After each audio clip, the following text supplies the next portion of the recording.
I was trained to be a geologist, and I saw my job in those distant days as being like a doctor. I would look at the prospect, yes, it was good.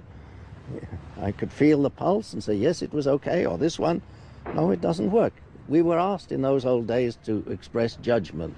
So we could see what was good and we could see what was bad, what was big and what was small. But those days are long gone.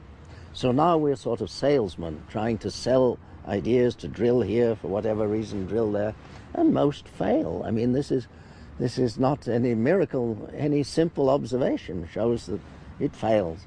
But finally now, surprising, so there was a chapter of drilling wells everywhere, and one could afford to do it because the taxpayer paid. We were spending 10-cent dollars. I drilled many wells in Norway. Under the Norwegian tax regime, they had very high taxes, which was an enormous blessing. We loved the high taxes because all our costs were written off against them. And so this was a very strange environment, but that is now coming to an end thanks to technology, because with the very sophisticated technology, it becomes much more difficult to drill a dry hole. That means you have fewer and fewer remaining prospects that you can justify drilling, and indeed, in the last few years, the major oil companies are drilling fewer and fewer wells. So this isn't exactly a deliberate policy, but in practice they can see much more clearly what they're doing, and it is very difficult to deliberately drill a dry hole. No, the thing is, even a fairly small oil field is under quite low oil, at $10 a barrel. This is very, very profitable. Exploration, as I've explained, is written off against tax. Operating costs are also written off against tax. So quite a small oil field is already very profitable under low oil prices. So when oil prices rise, by all means, one can look at extreme situations in some way. When in the last oil price boom of the early 80s, in those more primitive technology days, a huge number of wells were drilled. They didn't find any more, but it became viable to drill more dry holes. So I would say that fairly modest oil prices are sufficient to make a good profit, and that what the increment, depending on higher prices, makes no real world difference. As far as world exploration is concerned, I would say that the world has now been sufficiently explored for the oil industry to know now all the promising areas.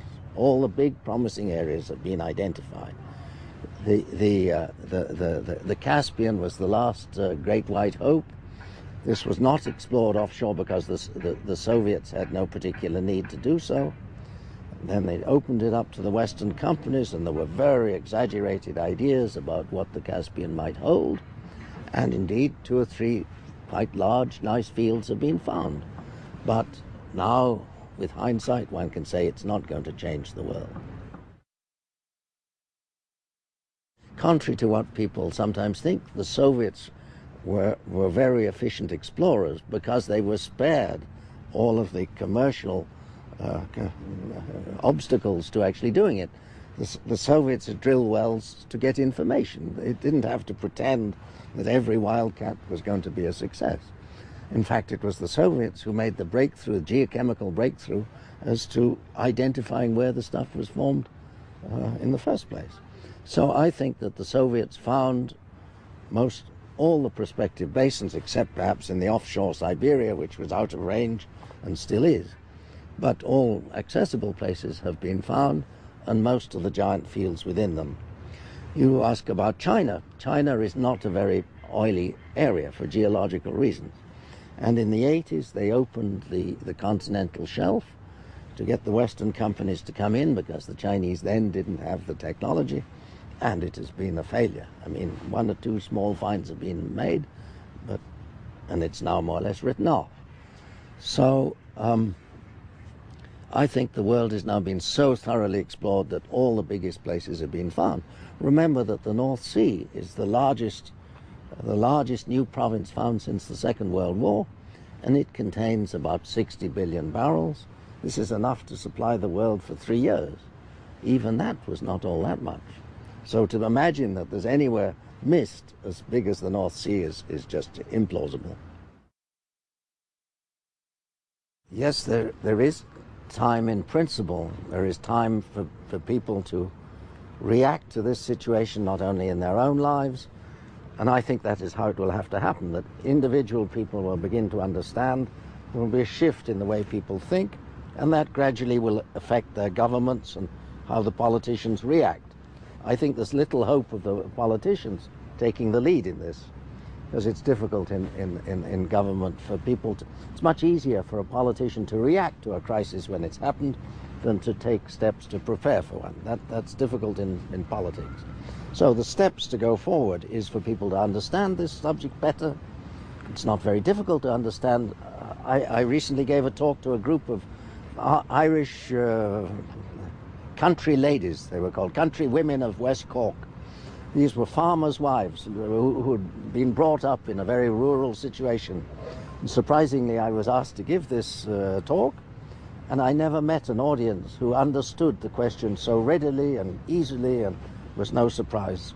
So I think people can understand quite easily once even the minimal information is given, and that should lead to a new progression of government's reaction to better take care of the thing. Now, specifically, I've proposed a depletion protocol, which is worth talking about a little bit. The idea of this protocol would be that every country would cut its imports to match the world depletion rate. Depletion rate being annual production as a percent of what is left. And in a world scale, that is about 2.5%. So we would simply ask Switzerland, for example, to reduce its imports every year by 2.5%. We simply look out of the window and we see 100 cars go by every 10 minutes. We would say next year there would be 97. This is not a huge challenge. Switzerland could certainly be able to achieve such a thing, given that they could see a purpose to do it. And so I think if this would be a practical step to change the mentality, change the attitude, and begin to bring in alternative energies to improve efficiency, get rid of waste, and begin to live in a realistic way in relation to the future. The countries that need oil will wish to take it from where they can get it. And this can be marketed in many ways. You could say you're performing a service for humanity to protect oil supply, but at the same time making sure that you get what you need before anybody else. So the first possibility is some kind of wars or geopolitical events of that kind, in which the United States and China find themselves competing with each other for the access to oil. Europe is a little bit behind because it has sort of preferential access to Russian oil, which will help for the next few years. So that's the first reaction. After that, I suppose we face, well, the most obvious thing is the aviation business must begin to decline. People are not going to be able to fly around the world for holidays so easily. Look at crowded streets. This is a very inefficient way to use energy. We make fantastic cars with the most sophisticated technology, and what do we do with them? We have them stationary, blocked in traffic. So I think you face all of those kind of changes, and if you want to be positive about this, you could say that it actually leads to a better world. That people might find their lives rather better in a way. It's not so evident, but it might be possible. Personally, I'm doubtful. I think we come to the end of this person called Homo sapiens. A hydrocarbon man, you could say, might be extinct this century. Well, not only can he will be extinct this century. Whether we have another species after hydrocarbon man is not so sure, but we can be optimistic.